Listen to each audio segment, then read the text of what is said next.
There we go. We are live. You guys should be able to share it on off of the pages.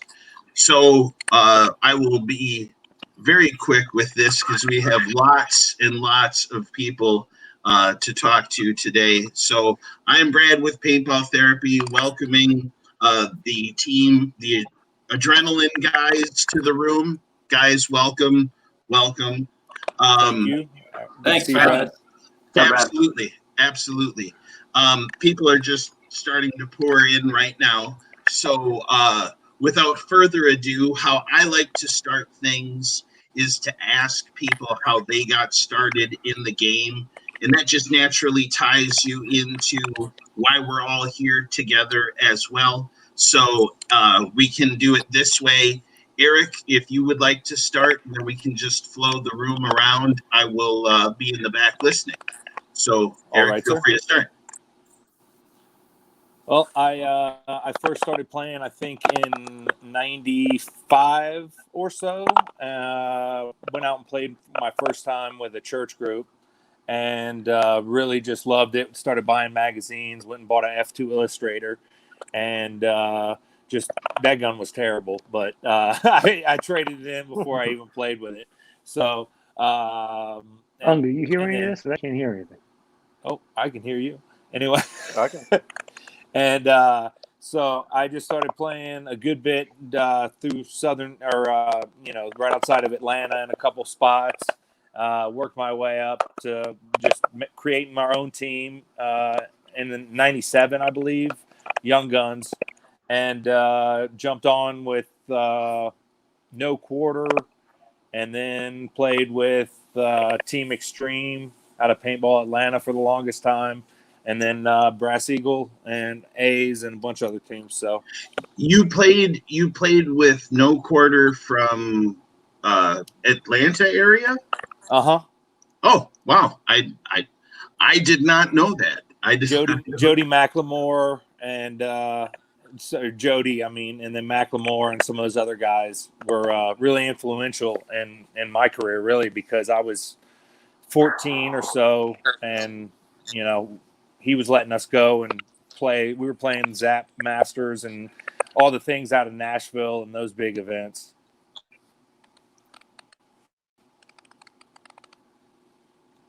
But he was a really good guy and, kind of looked out for me when I was younger. But Nikki's, he was old school. Yeah, Nikki's having some technical issues, so I was just going to wait for him.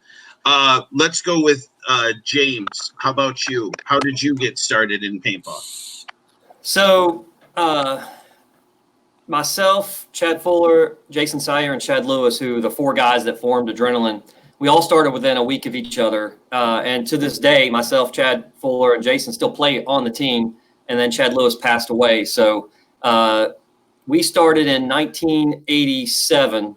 The first week, Chad and Jason went to a church thing. Actually, there's a movie in 1985 called Gotcha, and no one probably remembers this movie. I know Unger's laughing. He wasn't even. I know you weren't born when this movie was out. Anyway, it was about shooting paintball. I don't know. It was a dumb movie, but we saw that and we were like, "That's cool." And then we'd heard that they were doing it at the church. So Chad and Jason went the first time, and then myself and Chad Lewis went the very next week. Splat Masters. Chad went out immediately and got a Splat Master. I went out and got a Rapide. And if any of you guys watching have ever shot a Rapide, it was like the Splat Master you cocked at the Rapide, the trigger, you actually manually cocked it with your fingers. And I'm like 60 pounds, my son's size now, 11 years old. I had to pull it with two fingers. I used to wake up in the middle of the night with nightmares that people were coming to bunker me and I couldn't actually pull the Rapide trigger. It was horrible. But then we got pumps. We used to actually play with the Crow Warriors. They were at our local field, and some of those guys went on to form part of Aftershock. So they're not famous now, but they're a real strong 15-man team back in the mid-'80s. And they would come to our field and just kill us. And they destroyed us for so long. It really what's made us tough.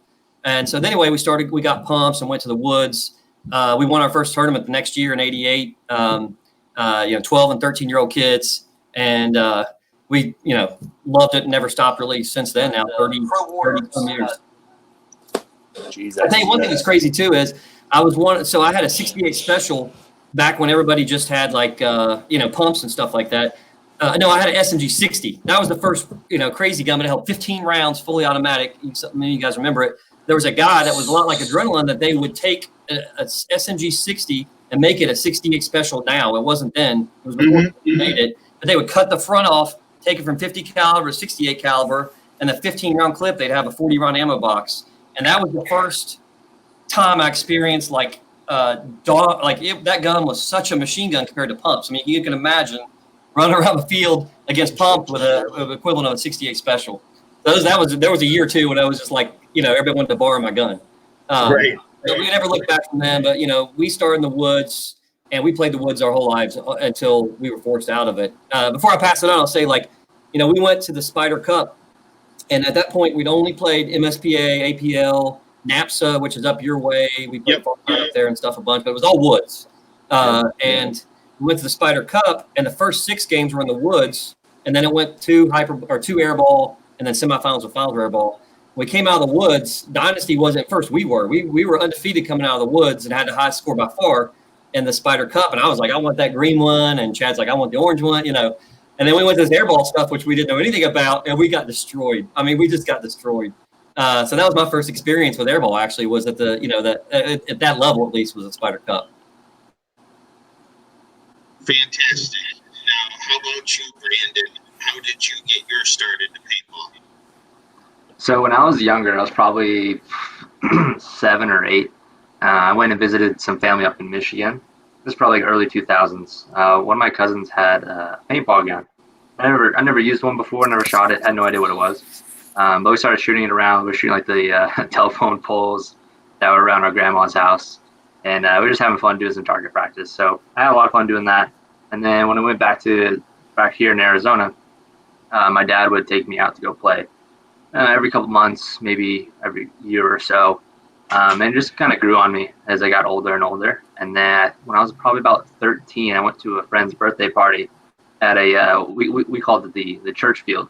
It was in a dirt parking lot behind a church, and got kind of hooked ever since then. Just started playing, every other weekend, then every weekend. It was my parents supporting me, getting me paint every weekend, allowing me to play, driving me everywhere. Growing up, I played pretty much. I went straight from rec ball to air ball because that's just what there was. Kind of got into the tournament scene. I started watching a lot of YouTube videos. Learning how to snap shoot, how to run and gun, how to hold your gun properly, things like that. I actually watched a lot of the Dynasty Dissected videos when I was younger. That was actually pretty cool. I did that, and then as I grew up, played all through junior high, played through high school, and then I went to college right out of high school to play lacrosse. So I quit paintball for maybe like half a year or so. Then I decided to come back home and play paintball, and ever since then, it's just history from there. Playing more tournaments, played with so there's a local team that we had called Arizona Elite. We played. So that's one of the teams I played for, and then from there went to played on LA Boom. There's a couple friends out there in California. I jumped on and guested with them for a few tournaments in NXL, and then from there went to Aftermath. Then we won our pro spot with Aftermath, and then now I'm with Thunder and Adrenaline. So it's been a wild ride. Absolutely. And we're going to go more in depth as we go on with all of those. But again, the starting story is kind of interesting because there's lots of parallels with people, regardless of when they started. It's, sometimes with birthday parties and sometimes on friends' land somewhere. So again, it's all relevant. So Grant, let's go with you. Yeah, sure. So the first time that I played paintball, I had a couple of friends in middle school that were all about it, playing in the woods, and I didn't want to play. I told them no for like the first couple months. Can you, Grant, I can barely hear you. Talk up a little bit more. Can't hear me? Get a little closer, maybe. Yeah. Is that better? Can you hear me now? Yeah, a little bit. Yep. Let me just speak up. I can talk a little bit. Yeah. All right. So my friends wanted to play paintball in the woods, and I told them no for like 2 months, right? I thought it was like the most idiotic thing in the world to run around the woods and get shot with paintballs going like 200 miles an hour. But they eventually got me out there. I played in the woods. I got shot in the shoulder. Didn't hurt near as bad as I thought. And I actually really liked the thrill of it. We actually had like 3 or 4 friends that all went out and tried to shoot one of my friend's older brother. And I was hooked. You know, we just kind of played out in the woods, and it was kind of like that adrenaline rush that I got hooked on. And then, you know, one of my buddies kind of said he created a monster, because after that it was going to Kroger, buying PB2X magazines and trying to get them, you know, to go play more every weekend. You know, I bought a Tippmann A5 was my first gun that I bought. And from then on, once I bought the magazines, I kind of learned about speedball, right? So I tried to get friends hooked on that, and I tried to move them over to that. And we ended up having like a farmer in the area that had a little bit of a cornfield that he let us have part of it when he wasn't using it. And he had extra bales of hay, I can't talk, that we would take and make our own little makeshift speedball course out of like wood and hay, whatever we could do to play paintball locally, because we were relying on our parents. Basically, I was 14 years old, relying on them to drive us everywhere. Did that for a bit, played a couple tournaments that I dragged them to, got smashed. There was a local field that we found called Paintball Escape that's near and dear to my heart. It's not around anymore. But that's kind of where I ended up going every single weekend. And from there on, it was getting on divisional teams. I played with XFT. We won Division 4 and Division 3. You just said, say how you started, not last week. That's it. My bad. All of us. But yeah, that's pretty much how I started. I'll end it there since I'm being cut off so rudely. But that's basically it. He wants to know how you got started. That's it. We all broke the rule. I did too. What a jerk. I know, right? Right? I know. But that's how I was talking about you, Grant. What? Now you're Settle down. right. Settle down, youngin. It's absolutely okay. How about you, Nikki Vegas? How did you get started?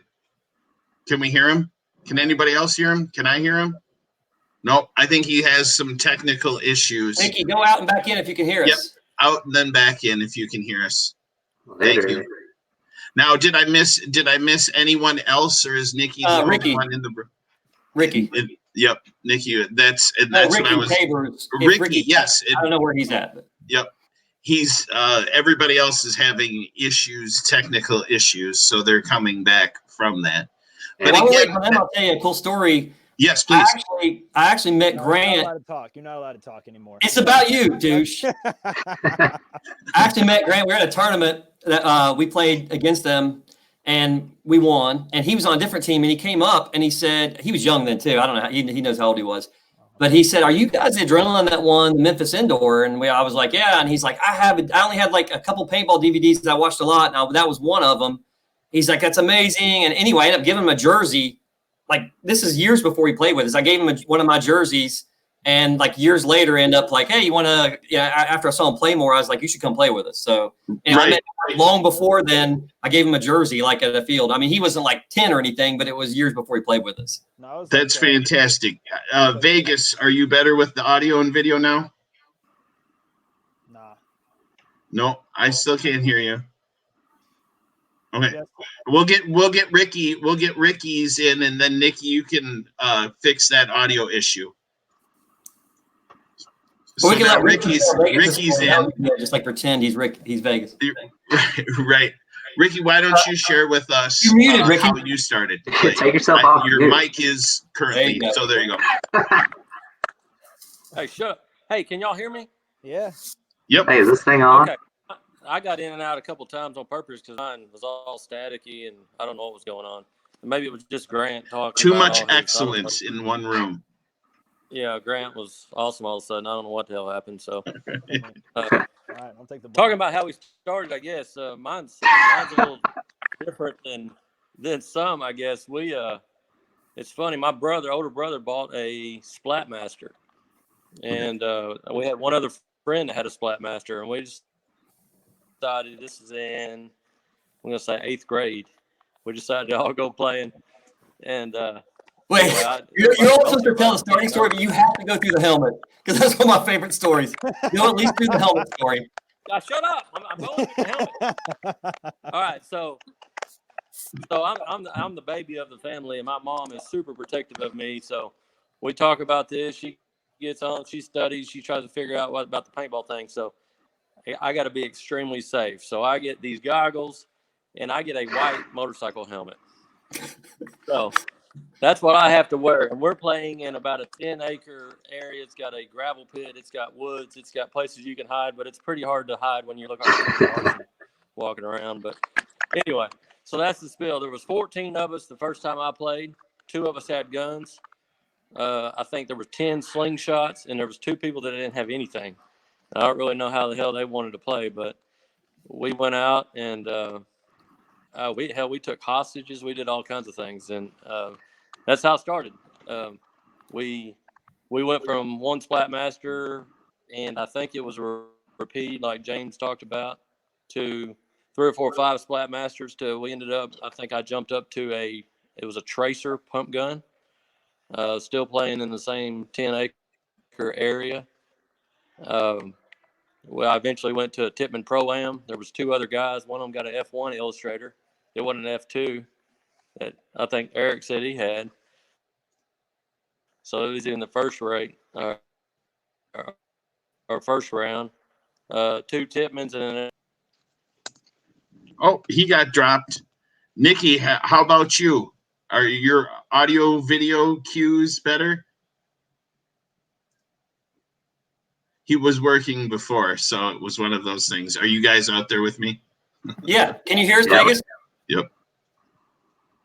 Hello? Hello. Yeah. He's here. Hi. All right. What's up? Welcome. you Yeah. doing? How Welcome. you doing? How's everybody doing? Welcome. So why don't you tell us how you started in I can't hear paintball? shit. I'm gonna Just lose it. Brad is You asking can't about. hear? You Tell us can't how you hear? started. Tell us how you got so started. My dad. Okay, can you hear me? Yes. All right. So I don't have a polished story. My dad really didn't like me too much, and he figured out a way that he could shoot stuff at me, and it's legal. So we bought a Splatmaster, and he had me run around the backyard, and he tried to shoot me. And then I was like, Dad, can I try? And the CO2 was low, so he thought he was smart, and he was like, yeah, no problem. And he hid behind a really skinny tree. And I put a new CO2 in it when he wasn't looking, and I shot him like from 20 feet, and I gave him a bruise on his ribs like this big. And then he started cursing at me, and I wasn't allowed to play paintball for a couple of years. And then I went out with a bunch of friends and my girlfriend, and I got to shoot my girlfriend with a paintball gun. I was like, this is amazing. I want to play this more often. So then I got a job at Cousins Paintball in Long Island, and I started playing paintball all the time. And then I hooked up with the GZ guys, started practicing 10-man with them. And then that was right when paintball started transitioning to X-ball. And that's the end of it. So that's how I started playing paintball. My father tried to shoot me. Anybody hear me? We can hear you. I can can hear you perfectly fine. And there's a room full of people back here that's growing by the moment. So I'm working people in as much as possible. So that's a good thing. Welcome, Hollywood. Hollywood. Why don't you tell us how you started in the game, Hollywood? I started when I was about 13 with a Splatmaster in the woods with my uncle. He was ex-military, so he showed me to hide in the leaves and all kinds of cool stuff like that. And then about 2 years lapsed. About 15, I started out with my first pump gun. At about 17, I started out with an auto mag playing the Mespas, and then joined up with Adrenaline. Played with Viewloader All-Stars with Ricky and a few other players. We've got some good backgrounds. Played against Eric a lot with Team Extreme when we was playing Mespas. Yep. Played a little bit of Mama's Boys. Chad Hoover just posted up there, said we played with Mama's Boys. Played that a little bit too. And we've done most of our damage with this Adrenaline team.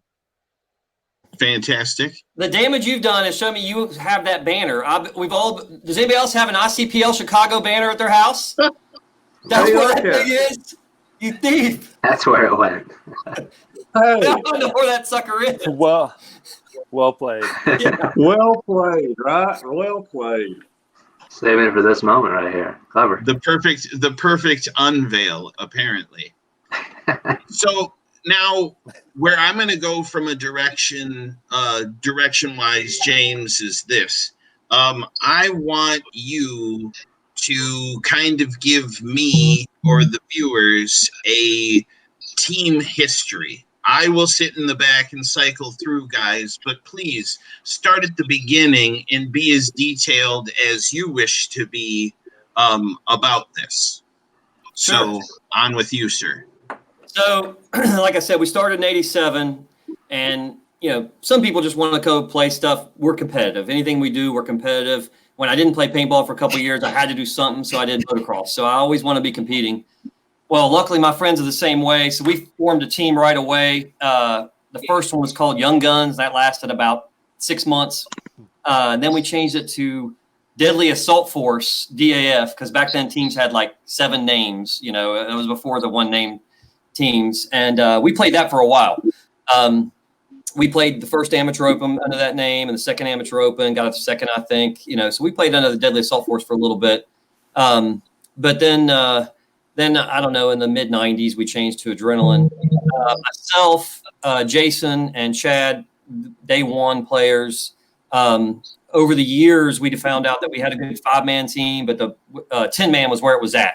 So we won, Masters, Amateur Open, all that 5-man amateur stuff. But we realized that we had to go 10-man and play NPPL. So we had a meeting, I remember to this day, at my house over what we were going to do. I remember Jason wanted to play Amateur B and I wanted to play Amateur A. We didn't know. We played against some teams like Farside and stuff, but we didn't know where we would slide in. But I said we'd probably get better sponsors. We did Amateur A, so we played Amateur A.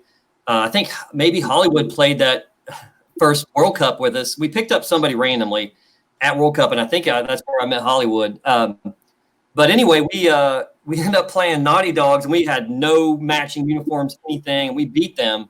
And then people were like, who are these guys? So we made the finals that first NPPL 99 10-man amateur A finals. We lost to, I don't know, Fusion and a couple other teams. But anyway, we stuck with it. The Sabre Wolves had broken up. And I believe it. No, I take it back. That year, a team called Elite Force, which is a team we always rumbled against at like the Amateur Open.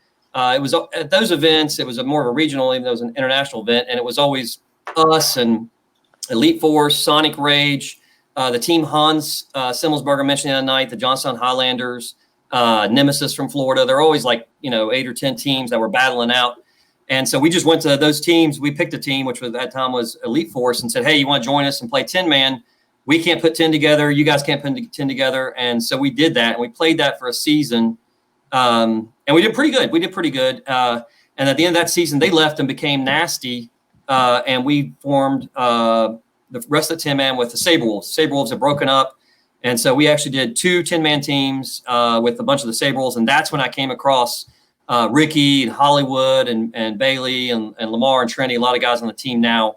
Some of the guys that were part of the Sabre Wolves franchise are from that area, stuck with us since then. Some of them went on and went back to Sabre Wolves, but like the Adcocks, they both played with us that year, and a bunch of the guys. That's how we're pretty tight with those boys.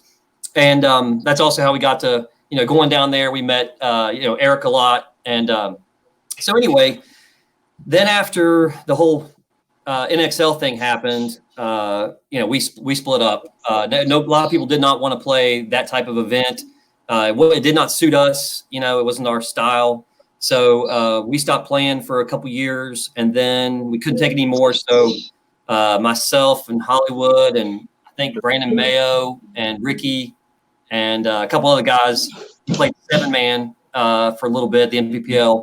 And then the Russian Legion wanted to form a Division I team, and they contacted me to see if we wanted to help them form a semi-pro team, D1, whatever.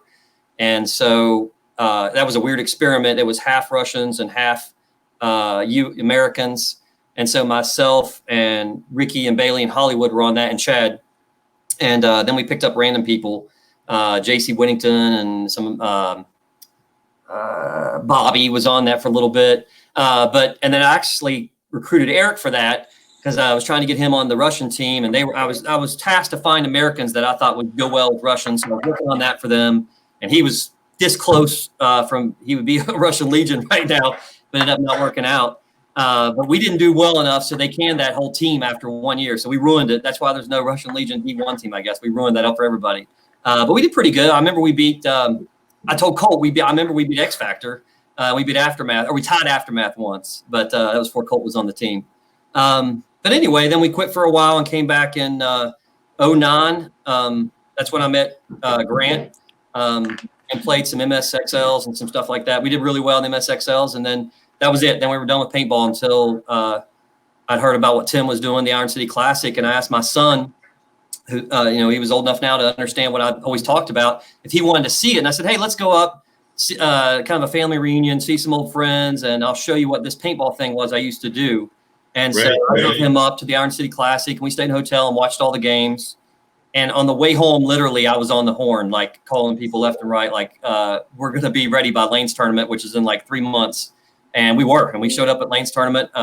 Eric played with us there, and Cuba and Vegas and them weren't there yet, but we still had everybody else at that event, and we haven't turned back. And really what led to the gun was that event. We shot enemies, and it's a great gun, but we had a lot of trouble on our team with it. We were new to them, and and it's like, what do you expect? It's a $150 gun, right? Right. Our pants are $150, so I thought we needed a better gun. And so on the whole way home, we still have the ability to design guns. We're talking about making our own mech gun, like we're going to do this, we're going to do that. And so after that event, we decided to make our own mech gun, like from scratch. And it wasn't long after that Tim had said that they got this secret shocker project coming up. We got one of those early ones, and we stopped. We were like, okay, we can't do better than this. That we could even probably tie it. Let's just do what we do best and try to take that gun and make it better.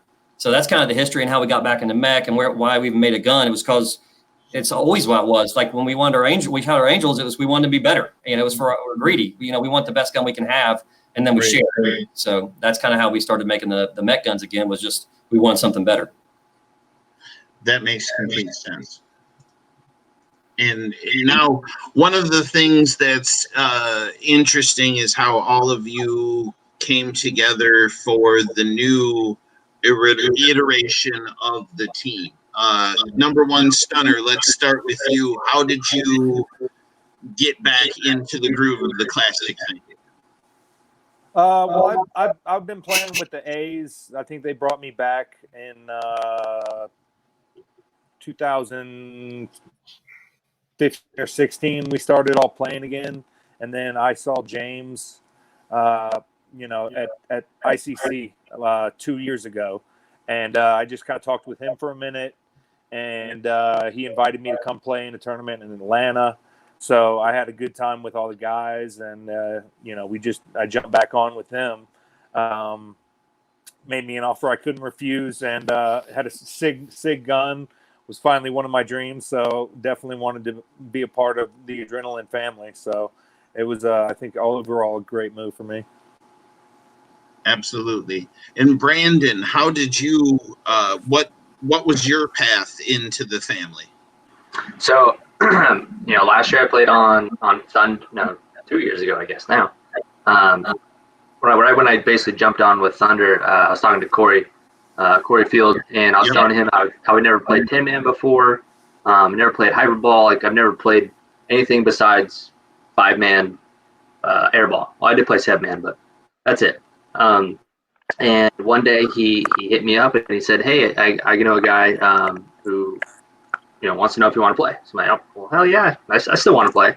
So he sent me James's contact info, and then ever since then it's been history from there. Like, I talked to James on the phone for a little bit, and gave me the breakdown of the schedule, what's going on with the team, gave me a little bit of the history, and I had no idea who Adrenaline was and right. how 10-man worked or anything like that. I just wasn't in that era. But man, it's better than X-Ball. I'll tell you what. I just want to say too. So after the Florida event at Rico's, I guess last year, you were there. Yeah. So we did really well, but I mean, we're a Woods team. We've always been a Woods team. Like, Eric's a hyperball guy, and Unger obviously is an airball guy, but most of our guys are really strong in the woods. That's why we did well in Chicago. All the semifinals and finals were deep woods, and that's just our thing. So I said, After Chicago, we just had a horrible snake experience. No one was doing well on the snake. And I said, I'm going to go out and find the best absolute effing snake guy I can. I don't care if he's ever even seen the woods except on Predator. I want to find a snake dude, and we'll figure out the rest. So he can set everything else but the hyperball if we have to. We got to get a snake guy. So I started watching tons and tons of Go Sports. I watched Vegas like 3 times, and I had 2 guys in mind, and one of them was Brandon. So I hit up Corey and I said, hey, I want this, I want a snake guy. Do you think he'd be interested? And he said, yeah, he loves to travel. He's told me he wants to play. I don't think he's ever played mech. I don't think he's ever played 10-man. I said, I don't care about any of that.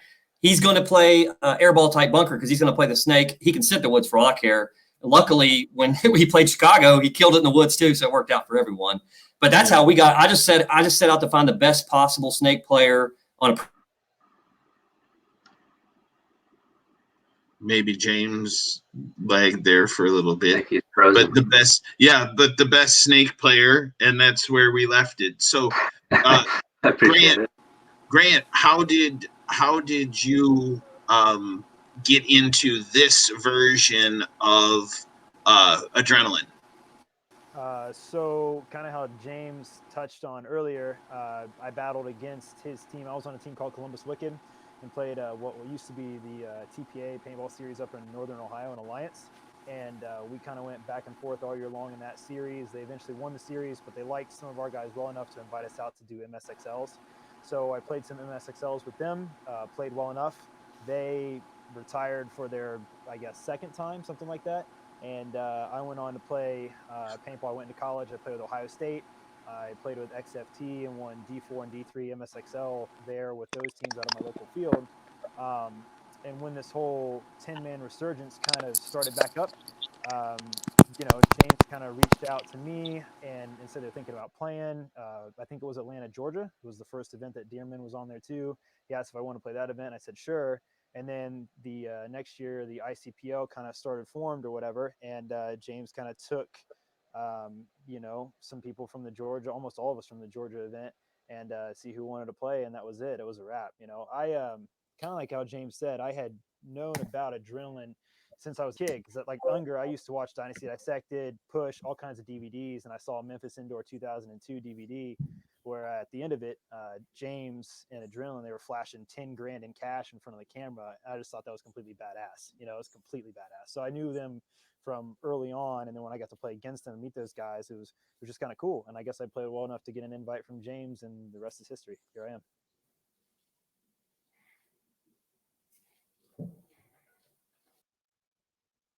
Now, I'm just organizing everything. So the thought is how everybody got into this version of adrenaline. Ricky, you've been there for so long. How difficult was it for you to get brought back into the mix?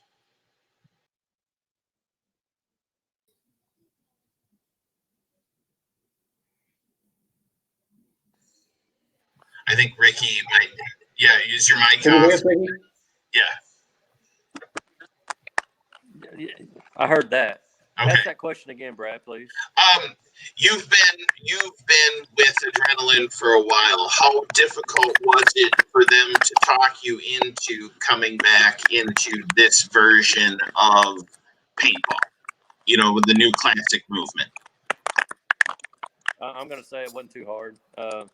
This is, I mean, I've been around James a long time, and I've kept in contact with James. I mean, in one sense or the other, usually I reach out to James about once a year when Ohio State gets something. Stop. That's when I call. I wouldn't hear from F and Ricky a whole year. The Ohio State's in the national championship game. They're winning. I don't hear from them. LSU scores 2 touchdowns. All phone, my phone's just ringing. I had to look. I know it's him. I hadn't talked to him in a year. I know it's him. And I don't talk to him another year, and they play Florida national championship, and he calls me back immediately. Like, I could always count like clockwork. Anytime Ohio State's getting beat down, he is on the phone. My phone's ringing. It's him. Some people are glutton for punishment. Well, once a year, I can talk to him all the time. But no, it's we had a lot of fun together. James and I were, I went through the original Adrenaline squads, 10-man squads. He was actually dumb and put me on adrenaline too for some reason. But I forgave him, and we stuck together. Uh, and I was part of that. After it was an experience going to Texas, being part of the Russian semi-pro team or whatever we were. That was a little bit of a disaster. Hollywood really loved that. I know he's listening. Hollywood would talk about that. Hollywood hit up with the Russians like I don't know what they still send. I think they send him letters. I don't know what happened there. Right. And wow, people are just keep coming. I'm getting this feedback from you, Ricky. So I'm going to see if you can reboot this, your end, please.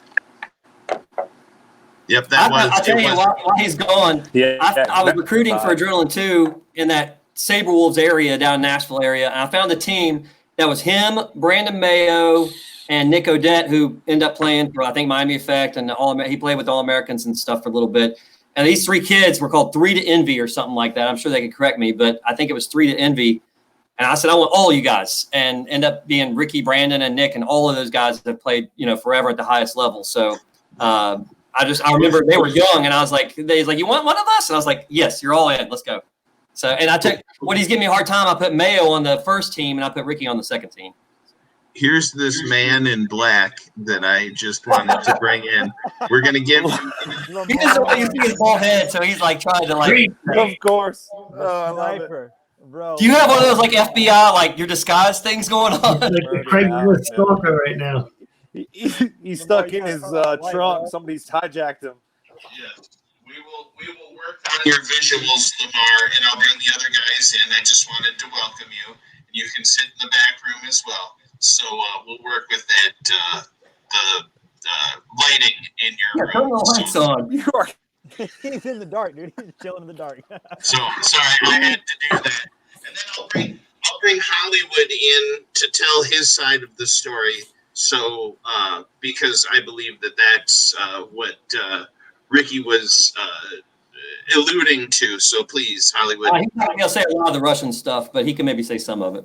Yes, right. So here's another thing that I get questions about. The gun. You know what I mean? Like the equipment, you guys are all using it. Was it at Chicago that you had the gun the first time? Was that the first Chicago ICPL? Yes, the Chicago ICPL was where we unveiled it. We didn't have our team guns then. We had a lot of the parts and stuff like that, but we didn't have the full kit.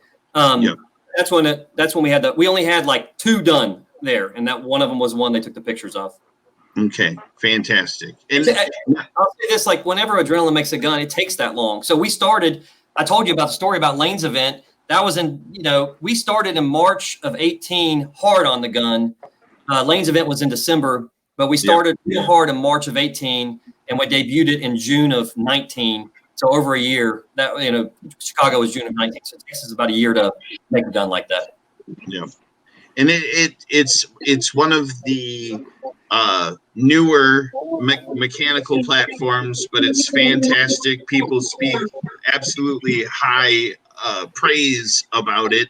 You had the fastest gun contest at the Florida ICPL, if I'm not mistaken. Yep. And there were 2 guys who were definitely on the high end of that. Could you tell us a little bit about that as well? Because everybody likes to go fast. Well, I've watched all your shows, so I know you've talked about it. I heard what Tim and Russell said, and really everybody's been on the same page of what you've had on, that it takes talent. Like our gun, don't buy our gun if you just want to fire 13 balls a second, because it won't do it for you. Like it takes a lot of practice. I can fire fast, but I fire 200 rounds, every day out of a Met gun before I ship it. So I'm shooting 200 to 400 rounds a day out of a Met gun, and like Anthony Paul, he was talking about how many years he worked at that. Eric's fast. It's not like some special talent you're born with. Most people are working hard at it. And so the fast guys, there was guys that shot 6, 7. Nicky Cuba, we took turns. He shot like 8.9. I got a video of it. It was pathetic. And I turned around and shot, almost double that. but it's the same as my gun, the exact same gun, you know, so it won't do it for you. It's, you know, there's a few people out there that can shoot fast, and there's plenty of people that were in the high 12s that just you didn't hear about, because there was the only people that entered were the people that thought they could compete, you know. Right. So Ed from GZ, he was like 12.4. You didn't hear about that, but you know, but that's only a ball per second off. That's still crazy, right? If you can maintain that. But Taylor and Rios and myself are the two. I wasn't in it, but I was just doing it. But they were the ones that were over 13. And you know, I can get a burst faster than Rios, but Rios can maintain it, where mine's like up and down, up and down, up. It's inconsistent, and Rios is just rock solid at his speed. So that's the fastest of it. But that's talent. Like, he can pick up an enemy and do the same thing. You know, I don't know what he would do with other, you know, like a slide trigger, but you know, any type of pivot trigger, he's going to fire close to that fast. He probably fired stock CVO 11.5. You know what I mean? So people complain about it. Are we trying to get a ball or two faster? Yeah, but most people can't break 10. You know what I mean? I guarantee you most people are not going to break 10. Like I said, Nikki Cuba, one of the best players ever, shot 8.9. So, I mean, you know, that just shows you. And that was with my gun. So. Right. Now, Lamar, welcome. Now that we can see you and it's no longer the man in black kind of situation. So welcome. Now, can we hear you? That's the other question. Can you hear us, sir?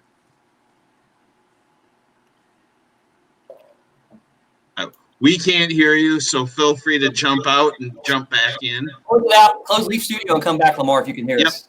Close out and then just come right back in. You should follow that link right back in. And we'll bring Ricky back in. Welcome, Ricky. Ricky has a new outlook as well, new backdrop.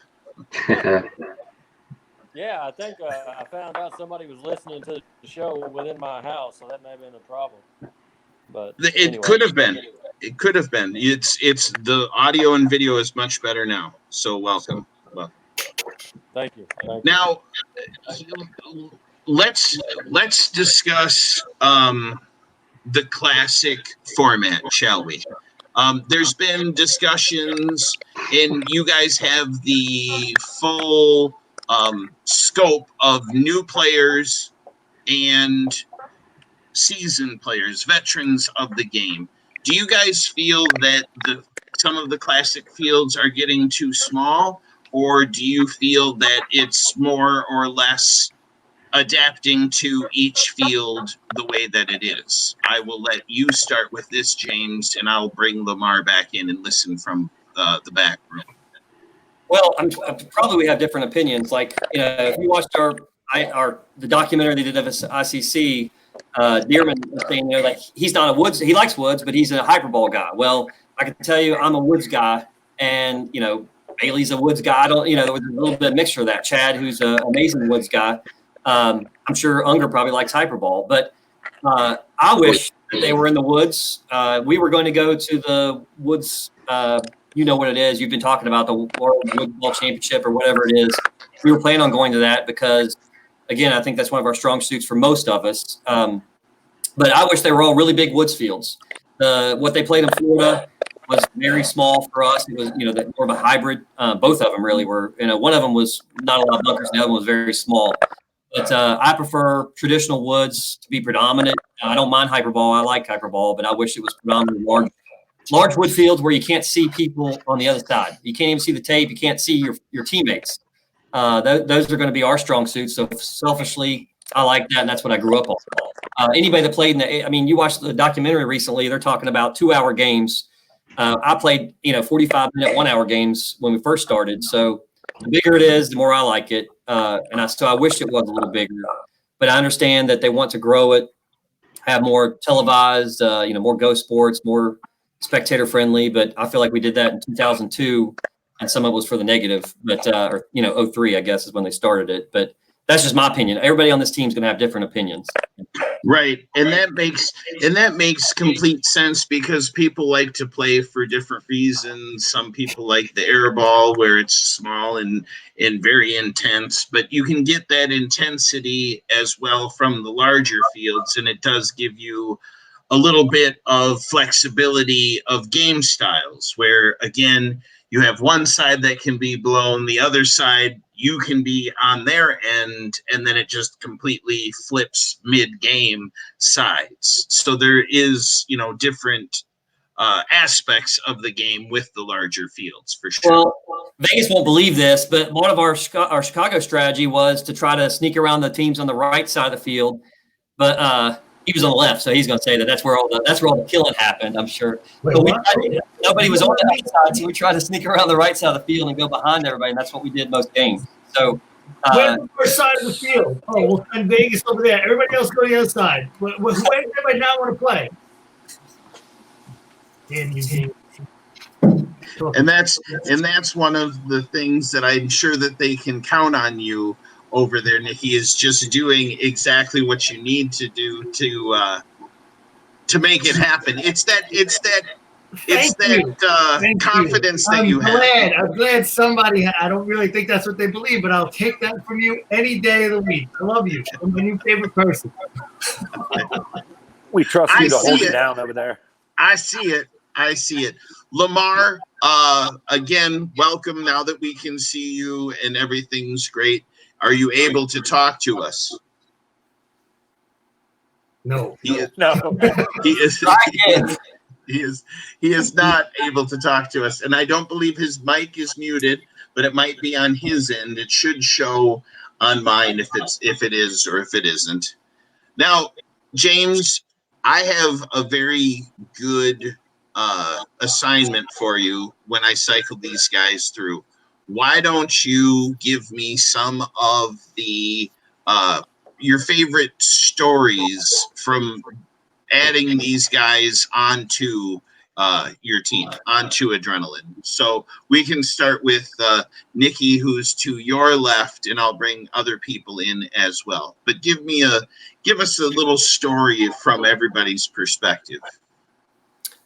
Well, so starting with Vegas then, this is his second full season.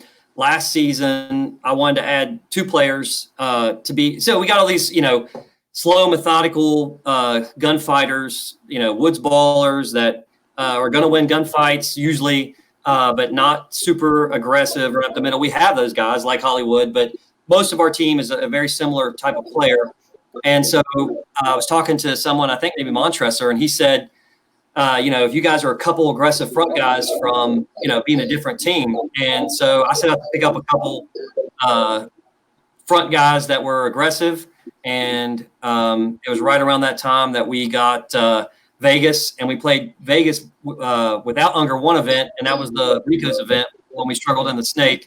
And I said, okay, I know what we get. We looked at other people. I have a list of the people we talked to, and some of them we know, some of them are OG guys that have been out forever. We're coming back.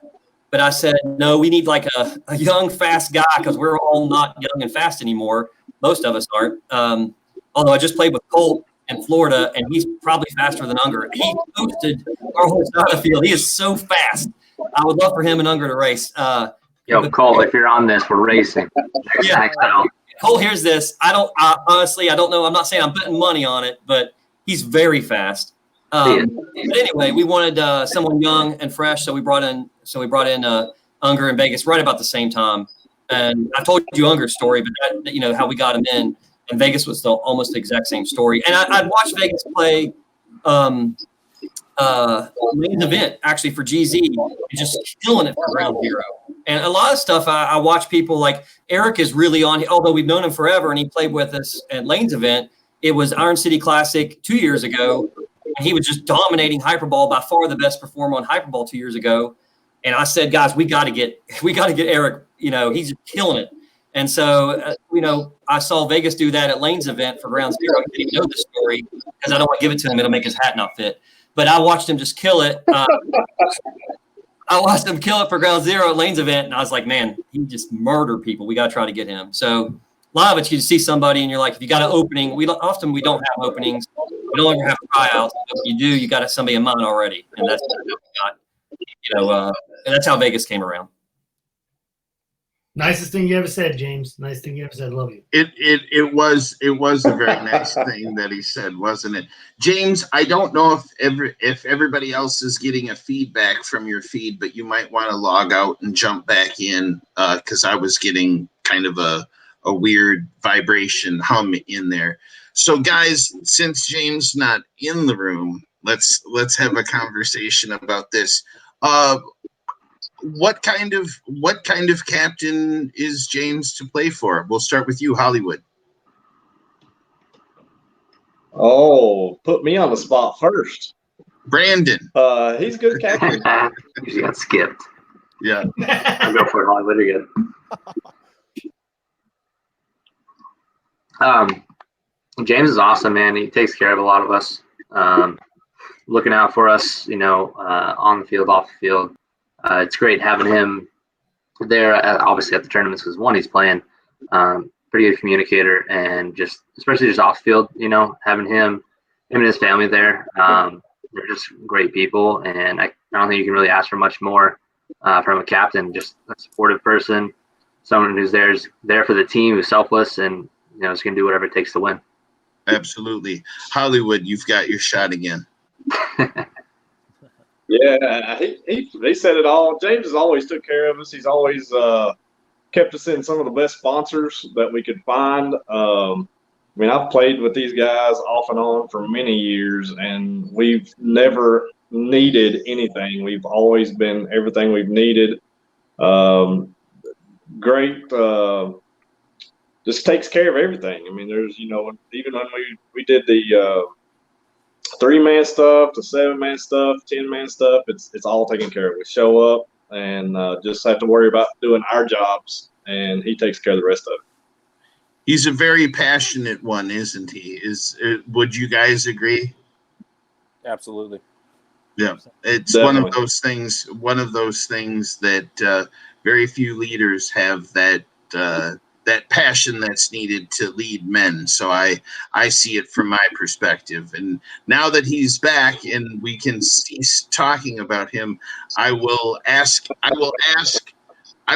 this question. I know a lot of the year has been modified with the coronavirus and the lockdown and everything, but people are expecting ICC to happen.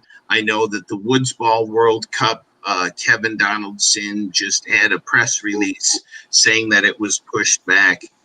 When I bring you back, James, I would like you to tell us what the immediate future holds for the Adrenaline Squad. Well, first I want to apologize because right when I was leaving, I heard you were going to ask them about me. So when I came back in, I know my guys, so I changed my screen name anticipating what they were going to say. But I guess because it's on Paintball Therapy, they tried to pretend to like me and be nice and stuff. So No, I didn't get to me. He didn't get right, to me. okay. I'll just choose the FU Vegas. That was done purposely, Nikki. That was done purposely. I love James. He's the best. You got some nice stuff, so I feel bad. No, listen, I just want to say this. James is the fairest captain, and he's organized. He's on point. There's not a lot of stuff left up in the air, which is what I like about playing with these guys.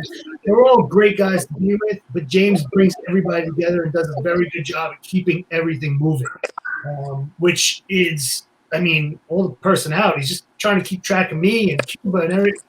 Get him in the three of us alone, that's a headache and a half. They got hungry everywhere. Dan's talking about veganism and everything else. And James always keeps everything together.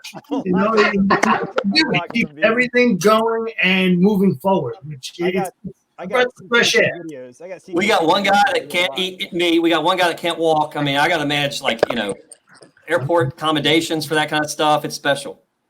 Hey, Grant, why don't you? Grant, you're in the back. Why don't you jump out and re-log in because your mic is way too low from a gain perspective. I think that's how he's speaking. Yeah, the quiet talker. He doesn't have enough energy. He hasn't had anything to eat. Yeah, he eats his grass. It's tough. I tell you what, we have a family of brothers because it's tough being our team because we will not give you a hard time. A lot of teams are probably like that. But I've been a part of a few other teams that weren't like that, and ours is rough. You got to be able to have a thick skin and take it. And a couple of people I've talked to people, and they're like, "Oh, he would kill it. He'd be great, but he would not fit in with you guys." Like, what do you mean we're assholes? What are we trying to say? And he's like, "Nah, I just don't think he's right for your personalities and whatever." So Brandon disagree. it's a big family. I'll say that. That was a subtle nod that I saw, but it's one of those things where even we were talking about it on the episode before, where you have different eras of players, guys that grew up, getting chewed on, and those who didn't. Well, and we like talking trash, and I like it. Like, it's funny. We were at a MSPA. Like the Sables are like, Southern gentlemen. I love those guys. They're all some of our better friends. But like, they're very Southern gentlemanly. The Adcocks are never going to talk trash on the field, probably ever. They would secretly, but they're not going to do it on the field. But we were at MSPA, and I remember Dearman shot a guy, and he's like, "Get out, fat boy!" And Garrett, my son, was beside me. He's like, "Is he allowed to say that?" And I was like, "Heck yeah, that's awesome!" Like, he shot that guy 30 times in his mask. He can't even see. So, and there's a lot of different personalities of teams out there. But are we like Aftershock or Misfits? No, we're somewhere in the middle, I guess. But everybody has their own personality, and we have a good group of guys that fit within our personality. So. That's the most important thing, is to have the right blend of people, and to make it sure that it extends the success of the team. I'm going to mute you here, James, because I think you're still. Oh, now he got bumped. So again, guys, being in this industry, in this game, is not easy. You guys have made it look kind of effortless in your many endeavors. What does paintball mean to you? We're going to start with you, Nikki Vegas. Oh, I don't know. Good question, isn't it? Because yeah, that's deep. I don't normally think that deeply about things. I don't know. It's friends and family. It's an escape from reality for me. And I used to try to explain that to people a long time ago when I was playing. Like, we were talking like 2005, 2006, when paintball was huge. And it's like you go away on a weekend and you're like a rock star, and then you come home and I'm pushing fertilizer. And it's like, man, life's rough. That the ups and downs. It's like I'm signing autographs one day, and then I'm literally spreading fertilizer and working in nightclubs and giving people for $100 a night. This is an escape from the everyday grind where you could be with your brothers and just it's just a different.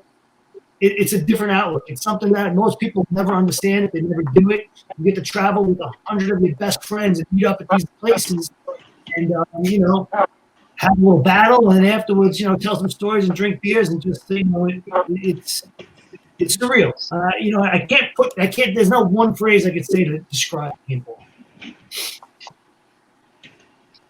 Yeah, it's tough to put it into one sentence or phrase, kind of like what Vegas said. I mean, it's kind of like what he said. It's an escape, per se, because you're pushing fertilizer one day, and the next day you're signing autographs. You're on top of the world. You're out here winning tournaments. There's people in the stands cheering you on, shouting your team name, shouting your name, and it's just everything. But then a couple hours later, you're on an airplane. You're in the airport. Like, nobody has any idea who you are, which it is what it is. But it's really, man, it's wild, especially with a lot of the guys like Ehrman and Vegas and James and Hollywood, and all you guys on my team, and a lot of people out there, probably yourself too, Brad, been in the game for so long. It's probably pretty crazy to see different generations and how they grow up, and how they see paintball, like my perspective of paintball and tournament scene and everything else is different from yours, and it's interesting now that I want to say I'm been in the game a long time, but I'm starting to see younger players than me come in and start playing and start to learn the tools of the trade, and it's really humbling to see these younger guys and kids who want to get better and who want to play. And I see that in myself. Like, when I was a kid, I always just want to get better. I still do, of course, but Man, paintball's weird. And the great thing about it is it can be so much for so many different people. And that's the thing for me that I like to see. And now, for some reason, I think my mic is an issue. But what I want to do is I have a video queued up in the back that I talked to James about. James, this is the ICC moment with Lamar. I will start it. Please talk us through it. And I will bring in other people as well as excuse myself. So the video will be happening here shortly. I think this was our sixth or seventh prelim game at the ICC last year. We won all the others before this, and we were rolling. And next thing you know, we were going to lose our first game to some team. No offense, I didn't know who they were. I'd not heard of them, and they were just beating us up. Trouser, Iron City Classic. Lamar! Bringing back the flag. That's when he ran it back. They're way before this. I don't know if you have him living there, but literally Lamar is the only one left. I think it was a 3-on-1, and Lamar shot. It was at least a 2-on-1, if not a 3-on-1. Lamar shot them all. It took about 9 minutes for him to go get the flag and bring it back. That man, oxygen tank. Cursed us all out when he saw us when he came up to the starting gate. I think he told us to go F ourselves. Oh yeah, but he did it. People are like, hey. Because this is we try to have a professional, classic sports team. And they're like, you got a guy that can't walk. He definitely can't run. But that shows why he's there, right? He's like a sniper. He's not going to lose those gunfights. And it just goes to show you this format. Could he play on Seattle Thunder? No, not on the D team, right? But so the NXL format, I'm not athletic enough to play NXL format. But the classic format, someone that literally can't run, he's on a team that won the professional Chicago event last year and played a big role in it. So it just shows you that this type of event or this type of format, it allows for different types of players having a goal. Can they go out and be younger and slide in, against the Russians on Sunday at NXL? Maybe not. I couldn't, but they could imagine themselves like, oh, I could be that guy. If I apply myself in practice, I could do that. I could be that guy. Right. And now, one of the things that I like to do is to see or give you guys an actual opportunity to thank people that you don't normally thank. Now, it could be sponsors, but it doesn't necessarily need to be the canned sponsor answer. But we all have a different journey on how we got to where we are. Who are some of the people that don't get the thanks that they deserve? I will start and then I will cycle it out. So I'll start with you, Brandon. Who would you like to thank that you normally don't get a chance to? Man, there's just so many people out there. I'd say, obviously my parents, because those are huge supporters, and my family. Funny thing, I actually had, I think, 5 or 6 of my family members come out to NXL Vegas this year. A few of them who had never been to a tournament before, and it was pretty crazy just to see that kind of support. So obviously, thanks to my family. Typical, a lot of my sponsors, everybody on Thunder, all our Thunder sponsors, all of our Adrenaline sponsors. But in particular, there are a few people that I'd really like to, thank, who've really guided me in the right direction. I guess there's a few I can name off the top of my hand. John Logan, he's one. He's actually the coach of my very first team I ever played on. He got me kind of started and helped me play my very first tournament. Victor Gamboa, Brad, you might know who he is. He is also the owner of Arizona Elite, or now California Elite. Yep. Todd Martinez helped me so much and still does. Mike Hinman and Corey Field, those are definitely the top. One of the, not in that specific order, but those 5 guys definitely have shaped me to who I am and continue to do that. That's fantastic. And how about let's go with James. We'll go with you next. Early on in my career, my parents went to a lot of events, and I was very appreciative of that. I remember the Masters in 97, 98. My dad brought his motorhome down, and we had the awning out, and we got all the 8 flags and the prelims were hanging there, and they were supportive. Now, my family comes to a lot of events, my wife and both kids. which makes it easier for me to get away. And then on a company level, someone I've never thanked publicly before, but he was on your show a couple nights ago, was Hans, because Chad and I designed the guns for the most part. Everybody contributes, right? So early on, as March of last year, everyone that's been on your show has saw our gun a year before it was out, and people were throwing ideas. And like Jason came up with the timer. He's like, we should put a timer in the gun. The first generation was going to be on the back of the bolt, then we moved it to the grip.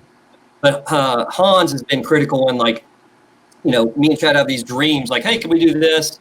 And he loves it too. So he's like, that's an amazing idea. Give me 3 days, and he's like coming up with, helping us tweak it.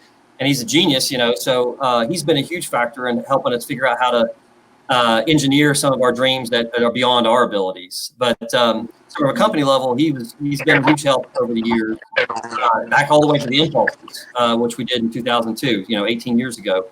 But mostly my family. And then of course our sponsors, in case they don't get mentioned during the show, I'll mention them now, but obviously Shocker, and of course Adrenaline, Push Goggles, Carbon Paintball for our packs, Under Industries, love their stuff. He's been a huge factor right now in helping everybody with COVID-19, giving out thousands of dollars in masks.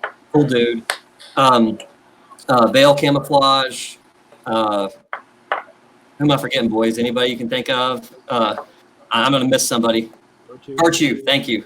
Virtue Paintball, and Bunker King. I think that's it. So I'll go through those that get that out of the way. So, but obviously, it's just been most of my family and these boys. I mean, sometimes when I'm down and life sucks and work sucks, kind of like what Vegas said, I love getting around my brothers on the team and going to an event and forgetting about it. Whatever's bothering me, for at least a weekend, I can forget about it. So that's it for me, though. Now what we're going to do is go to Vegas. How about you? Well, first off, I got to thank James and all the guys on the team for giving me the opportunity to continue to do what I love to do. Chris Corsino from Contract Killer always took care of me, always did the right thing by me. My wife for putting up with me and letting me play. All the GZ guys, that's who got me back into playing 10-man again. And they're a great bunch of guys. They're family. That's the only other team that I could say I can go that I'd play with other than these guys where I feel like I'm at home. Sponsor-wise, Virtue, Mike Newman over at Virtue always took care of me, still takes care of me, does the right thing. Got nothing but great things to say about them. There's too many people that I'm going to leave out. Will Arroyo, all the guys, that make the sport special. But one of the things I want to say is, and this is going to probably come out of left field, and when I say it, they're going to be like, oh, wow, I never thought about it. I got to thank Tim Montressor. Paintball became a sport where kids are outside practicing snap shooting and they're running and they're sprinting and they're doing that. When I first started playing paintball, I was like a skater kid, snowboard person. Like I wanted to play something. I wanted to be different. And I wanted to, when I skated or I was snowboarding, like I was showing my personality and what I would do. And paintball was one of those sports where it was a misfit sport. We weren't like everybody else. And what personalities came out when we put that gun in our hand, that mask on our face, and we ran down the field. And whether we were running people down or snap shooting, and, everybody, obviously the sport evolved. But at some point, I feel like it lost its roots in the personalities of the sport. The Rocky Cagnonis, the Will Arroyos, like all those guys, it kind of like disappeared because everybody was just got so technical and became like baseball or like it's tried to be another sport when the roots of it is what we're doing now. This is what paintball really is. You got guys like Lamar in the field that come out and they can put something on. They can do something on the field that could change games, and it's just a different way. I think the sport almost got away from its roots by trying to get on TV. And I don't know, man. Tim Montressor kind of brought this all back and made something really special here. So, he gets a big shout out, even though he says I personally destroyed the rate of fire rule in NXL or something like that. It's something I had no idea what I did, but I probably did do it. So, hey, it is what it is. But I think Tim deserves, some gratitude. I think everybody here should give him a little bit of a thank you here and there. And on a side note, I heard it was your fault as well. How about you, Ricky? Well, I'll leave the sponsors to James. James and all the other guys have done a great job of that. One person I have to go back to for sure would be my wife. But there's been a lot of times I've been gone and she's taking care of everything. But I go back to the roots, and I know my mic's been messed up a lot of times. There's people that got me started early on that nobody that's probably listening to this would even know those. One would be Les Scott. He got me into tournament play back when I was 14 years old. I was playing against Hollywood some, and he was on the Mama's Boys. Danny Calhoun I was playing on a team called 3D Envy. Same, still played against Hollywood. When you were gone, I talked about that team, by the way, when you were gone. Okay. And then, so I got those two guys. Chuck Mayo, which is Brandon Mayo's dad. He was what I consider one of my best friends.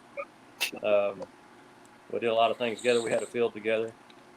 He kept us going. Brandon, that's how Brandon and I met. And then really just these guys that I play with and have played with over the years. We got No Limit, got Slam guys, got 3D Envy, got the View Loader All Stars, all the adrenaline teams that we played on. It's been a ride, and there's been a lot of times that I didn't feel like I was alive unless I was at a tournament.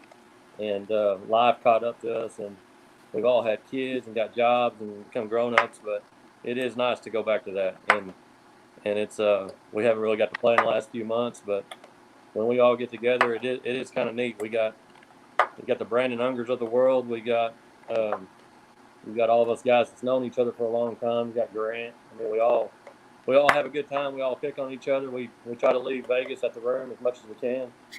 Messed up. Leaving me at dinner time. Cold-blooded. It always goes back back to me. We try to get rid of the Northern, the New Yorkers. We don't really like them that much, but that's all right. But no, anyway, like I said, I'll leave all the sponsor stuff up to you guys. But it's I thank all the guys I play with in my family. So anyway, That's fantastic. That's fantastic. Number one, Stunna. How about you? Really, I mean, growing up without my family, I wouldn't have been able to play, and wouldn't had all the rides to go and practice and work at a field, so I could play and practice, and so my family's really been there for me, early on, and we're very supportive of paintball and my dream of making something out of it. So they'd be number one, and then mainly just all my teammates, past and present. I can be a lot to deal with, so I understand. I got mad love for everybody I've ever played with, and all these guys just become my new brothers. And yeah, I'll keep it sweet. So that's everybody and everybody who's helped me out. Smart Parts was big. I have friends that got up to like Jeff Crouppen and Tim Jenkins. Yep. Pulled me up on Brass Eagle, and that really gave me a platform to play on and get seen at a higher level. And then Jay Green was, instrumental, and Spesh and Frank and Mark Bolitnikoff and all my friends on the A's were really mean something to me, and all the guys on Adrenaline have become my new family. So just shout out to everybody, all old and all new teammates. Yep. Now, how about you, Lamar? I'll give you. Now's your time to shine, sir. I have my mic muted. No, I don't anymore. Oh, yes, I can hear you now, sir.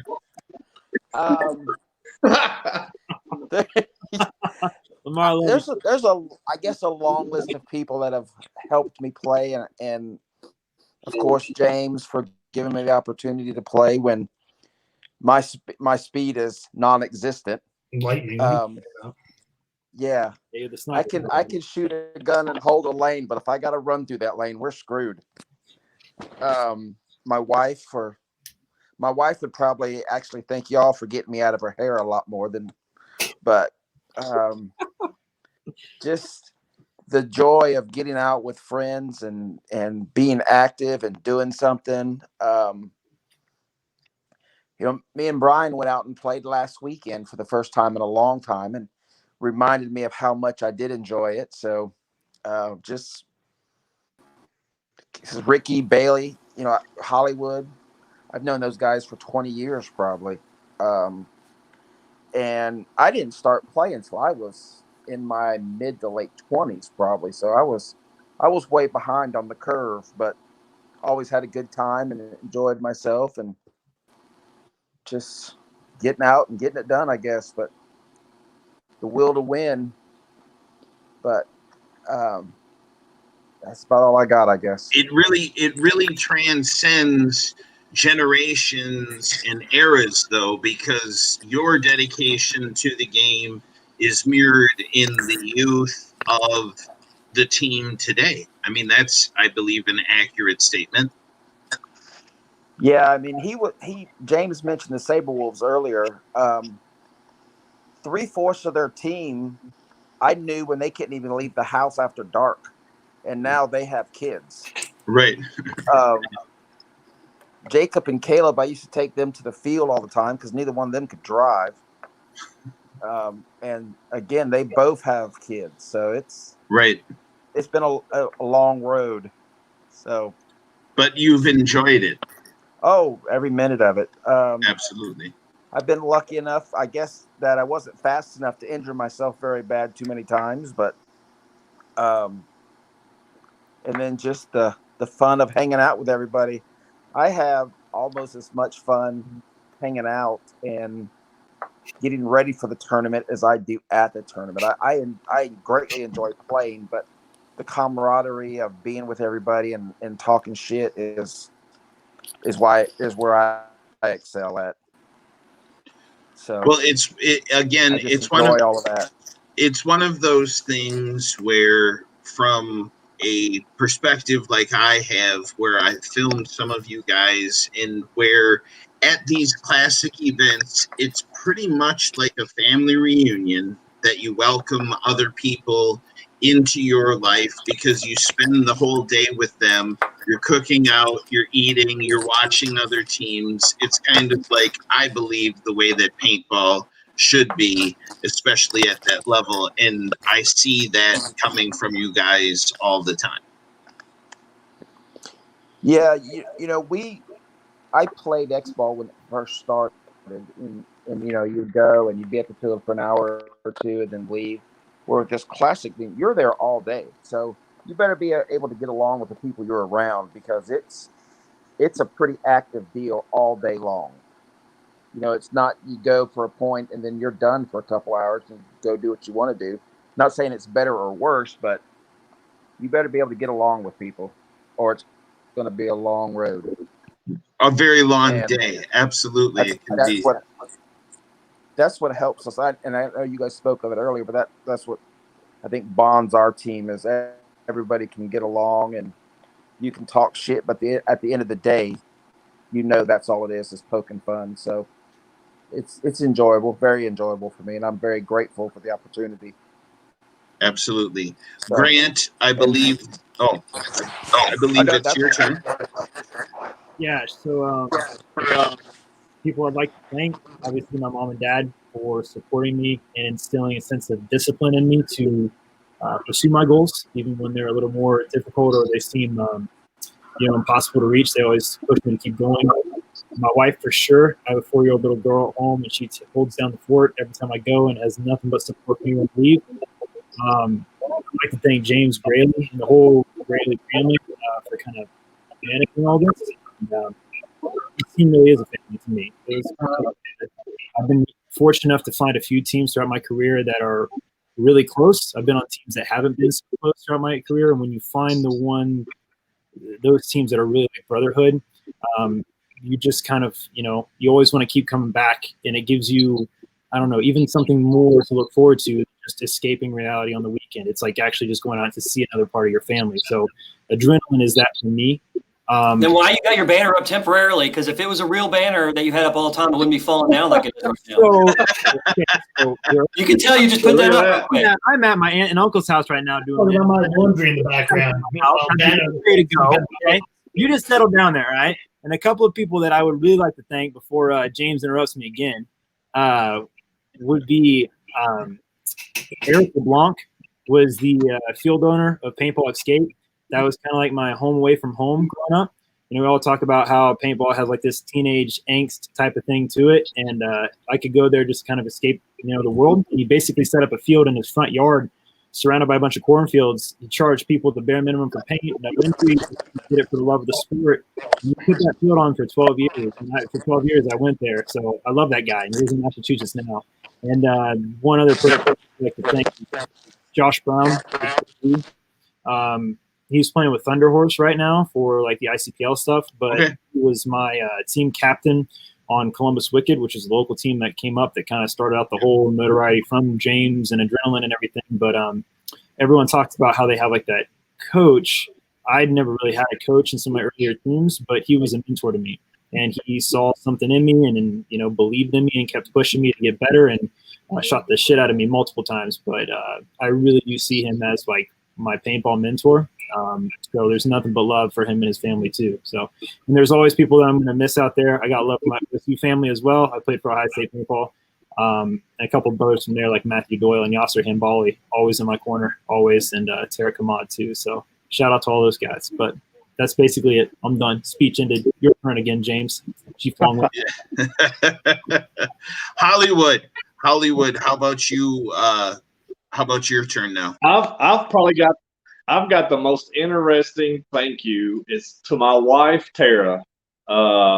She actually cut our honeymoon short a day to fly straight to New Jersey for an MPPL tournament.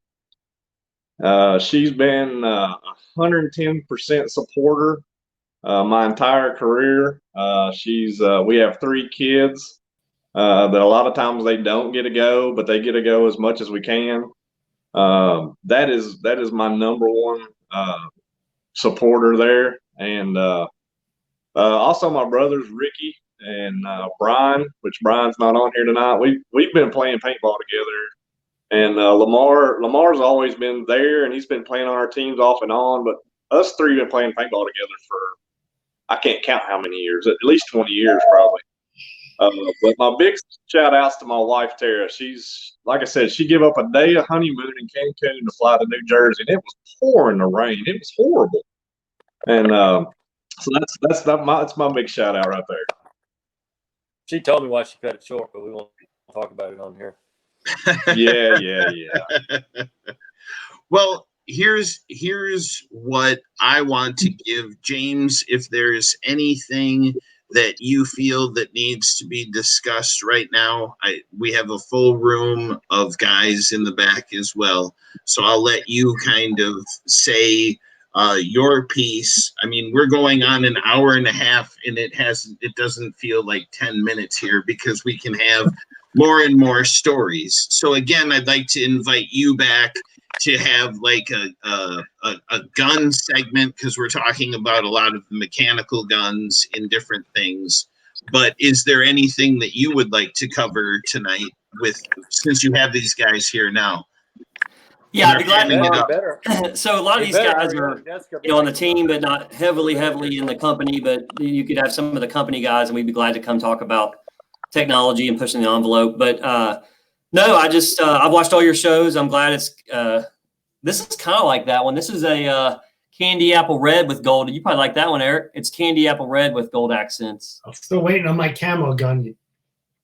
Yeah, we'll talk about that when we. I got my camo gun. In Vegas, you're cut. Hunter got his camo gun. I went with it. I just got cut. Wait a minute. You copy my gun?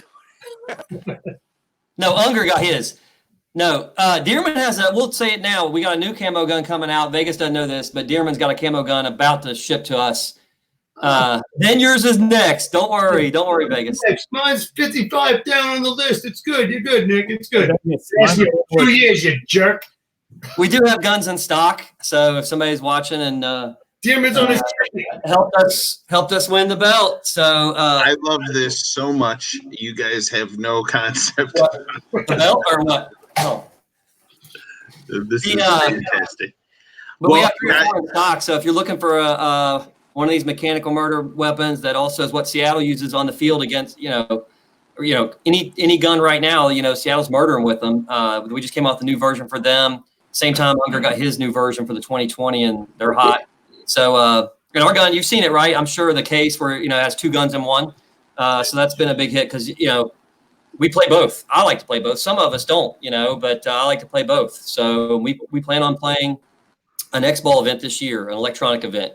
So I'll be excited to switch frames and try that out. But you asked earlier about plans. I don't know. I know we had a plan. We had a schedule.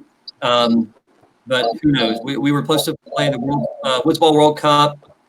Phil at Urban Assault has an event coming up that he was supposed to have at where ICC is, but a 5-man before that. I just don't know what they're going to have. We may play an MSPA soon just because it's close to a lot of us. But we just don't know. Once they open this up, we're going to look and see what's still on and go from there. We'll definitely be in Chicago. We'll definitely be at the ICC. We'll be at World Cup. We probably will play electronic at World Cup, play some X-Ball. So I'm not sure what yet, but that'll be fun to see who of us can still move a little bit. But anyway, we don't know because it's such an unknown. Right. And it's one of those things where even thinking about it is a good thing because it gives us a distraction, what it is now. Because as soon as we can, there are some fields opening up around the country. I'm going to try to have a show about some of the fields that are doing it and how they're doing it. And I know every area is a little bit different. We were trying to do, we may still, like an adrenaline shocker all-star team to go over to Nick Truder's classic in Europe, the European Classic Paintball League. Yep. So I talked to Spesh and Frank, and we had a group of guys that all wanted to go. But since this happened, we haven't talked about it for over a month. So that'd be fun because, honestly, I just want to go. I want to play that, right? I want to play those woods. Like Eric got to play those woods before, but I've heard good things about the woods over there. But I also just want to go see England. Sorry, my ring's in the way. Anyway. I just want to go and tour it, so we hope to go there. I told Nick we were going to try to make a trip over there. So we'll see. We may still do that. Right. Well, what I want to do is I want to, again, thank everyone for being here tonight. I want to thank you for the stories that you shared. I want to welcome you guys anytime that there's another chapter that you want to expound on, because there's lots of guys like Kevin here who love the history of the game, love to talk about it, love to learn things, because again, it's the common thread that kind of keeps us all going back to the paintball field and discussing things with each other. It's a fantastic thing. So again, it's funny, last event, Florida ICPL in the pro bracket. This is the difference between classic paintball and probably, X-ball is they had the scores wrong. And I knew they had the scores wrong. So I go to the scoring table and they're like, no, it's right. And they checked with the judges. And the judges said, no, it's right. But we had our count and I was positive the score was wrong. And it was against Master Blasters, I think. It must have been. So I went up to Kevin. I was like, hey, do you know about this score? And he's like, yeah, it's off. I was like, what do you think? And he's like, let's go fix it.